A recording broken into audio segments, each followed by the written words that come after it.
I confronted my husband with the evidence from the detective agency. His face was a mask of resolve as he said, "Roy and I have been having an affair. I'm in love with her, and I've decided to be with her. You need to leave." "Is this really what you want?"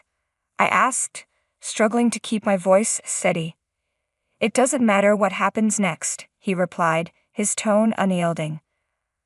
I took a deep breath and thought about my own life. My name is Amy. I'm 37 years old and work in an office. I live with my husband Ted and our 5-year-old daughter Katie. We're close and support each other through our shortcomings. For now, we're happy as a family. Ted is a fantastic cook and always prepares dinner for us. Since I often work late and put in a lot of overtime, I truly appreciate that Ted handles the housework.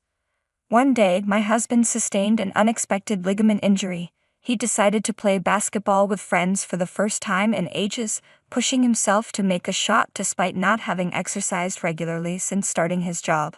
Although he's 5 years younger than me at 32, his lack of fitness showed. It made no sense for him to act so recklessly, especially with a job and a child to consider. When we were dating, his impulsiveness seemed exciting and new, but now it feels like a major flaw. The injury has landed him in the hospital, requiring him to take time off work. That means I'll have to handle the housework and look after our child alone. Adding to the frustration, the injury occurred at a multi-sport facility, not even a proper basketball court. The company could be outraged if they found out, and he might even face termination. I felt a surge of anger and disillusionment. His irresponsible behavior as an adult has become a serious burden. The doctor said he'll need to stay in the hospital for about 2 weeks. I brought him a change of clothes, a phone charger, and other essentials. "Thanks for bringing these, Amy," he said, his voice unusually upbeat. I couldn't hide my frustration. "Why are you so cheerful? Normally you'd be more upset." "Well, what can I do?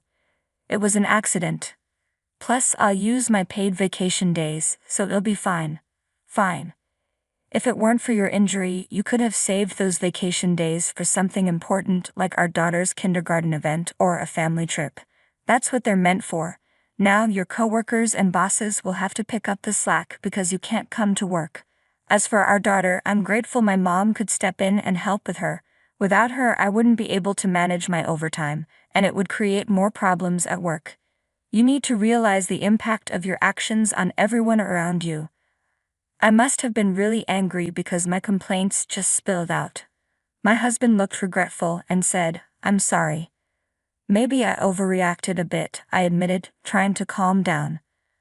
I told him get better soon, and left the hospital room. Whether my husband was there or not, my work was still incredibly busy. I planned to ask my mother to continue taking care of our daughter for a bit longer. However, when my boss and co-workers learned about my husband's hospitalization, they insisted I didn't need to work overtime. Thanks to their support, I was able to leave work on time, come home early, cook dinner, and enjoy a meal with my daughter. I didn't have to lean too much on my mother, and I was truly grateful for the kindness of my colleagues. A week later, after finishing work, I took my mother and daughter to visit my husband. As we entered his hospital room, I heard him laughing heartily along with a woman's voice. "Oh my God, Ted. Who's that?" I wondered if the woman was one of his colleagues or perhaps a junior from work. When we entered the hospital room, we found a young, slim, and quite attractive nurse there. "Oh, it's your wife and your lovely daughter," she said, giving us a polite bow before leaving the room. "While I'm juggling everything, you're here chatting with a beautiful nurse so casually," I said, my frustration evident. My husband, noticing my icy demeanor, appeared visibly uneasy. "Thanks for coming," he said, attempting to ease the tension. Fortunately, my daughter's presence softened the moment. "Hi, Dad," she said, hugging him tightly and beaming with joy at seeing him for the first time in a week. "Katie, I missed you so much. Is your leg feeling better?" "Now that you're here, Katie, everything will be okay, so you'll be coming home soon." "Yes, I will." "Yay! Seeing my daughter so happy lifted my spirits as well. I decided to let the scolding wait for another time. After our visit, my mother mentioned that young nurse was calling his name in such a friendly way. Yeah, she was, I agreed. Her tone did sound quite intimate. Although I found it hard to believe my husband would actually pursue anything with a young, attractive nurse, the thought lingered. Maybe she was looking for someone to be interested in her. They say nurses don't meet many men, so she could be quite forward. Finally, after 2 weeks in the hospital, my husband was discharged. On the day of his release, I visited his room and found him chatting cheerfully with that attractive nurse once again. On the drive home, he seemed unusually bored. I would have expected him to be more enthusiastic about leaving the hospital. This struck me as odd, so I decided to hire a detective agency to investigate. The results came swiftly. After his discharge, he was supposed to go to the hospital for rehabilitation. However, his leg was already healed, and he was lying about needing rehab. Instead, he was visiting the nurse's house. I was stunned. How could my husband be having an affair with her? Or beautiful nurses really drawn to such situations? I confronted my husband with the evidence from the detective agency. He didn't hesitate, saying, "Yes, I'm having an affair. I'm in love with her. I'm going to be with her, and you need to leave. I don't care what happens. I'm in love with her. Fine, do whatever you want. This is absurd," I replied. I packed my things, took my daughter, and went to stay with my parents. When I told my mother what had happened, she was furious. "Knew something wasn't right," she said. "Your instincts were spot on, Mom," I acknowledged. After that, I finalized the divorce with the help of a lawyer, securing alimony and my share of the property. We had some disagreements over the division of assets, but I managed to get what I was entitled to and received the funds I deserved. With that, I felt completely free from my past and ready to start anew with my daughter. But as I began my new life, I started receiving numerous calls from an unknown number. Initially, I ignored them, but their persistence eventually got the better of me. "Hello." Finally, you answer. "Who is this?" I demanded. "Well, who are you?" "I'm Anna, Ted's new wife." "Oh, the woman he cheated with. So what do you want?" "You demanded an excessive amount in alimony and property division from my husband. I had a lawyer determine a fair amount." "Then why does he need to sell the house to pay it?" "That's because his salary isn't high enough."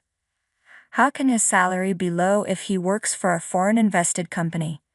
"What are you talking about?" "I'm the one working for a foreign invested company, not him." "What do you mean?" "I'm sure my husband lied to you to make himself look better. I often complained to him about my job and the issues I faced, so he probably used that information to mislead you. The truth is, he's just a regular employee at a small company with a salary that's about half of mine." "That's a scam." "He claimed he worked for a foreign invested company and that he owned the house outright. But the house is actually in both our names and I made the down payment, so if he wants to stay in the house after the divorce, he'll need to pay me half of its appraised value." "Oh no. He's not handsome, doesn't have money, and there's nothing appealing about him." "Well, I suppose he wasn't attractive enough for an affair. He was a good dad though.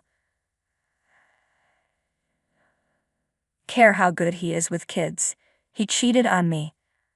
"I'm sorry to hear that, but you'd better make sure you pay your alimony. If you don't, I'll come after you." Soon after, I received a call from my ex-husband. He was upset because his affair partner had left him just before their wedding. It turned out she had dumped him. But he was the one who lied and tried to impress a beautiful nurse, so he brought this on himself. I told him that if he wanted to address his problems, he should start by earning as much as I do. Then I ended the call. Since then, I only see my ex-husband when my daughter wants to visit him. Each time he sees me, he complains about his situation. I've heard that his injury from playing basketball has caused significant issues at work. His boss is furious, and it seems he'll never get promoted. Honestly, he brought this on himself. Meanwhile, I'm back home, working diligently while my parents help me raise my daughter. Their support allows me to save for her education and take weekend trips with my family. Although I was concerned that the divorce might affect my daughter negatively, she continues to smile just as sweetly as ever. I'm committed to working hard to keep her happy. Thank you for watching. If you enjoyed the video, please subscribe to the channel. See you in the next one.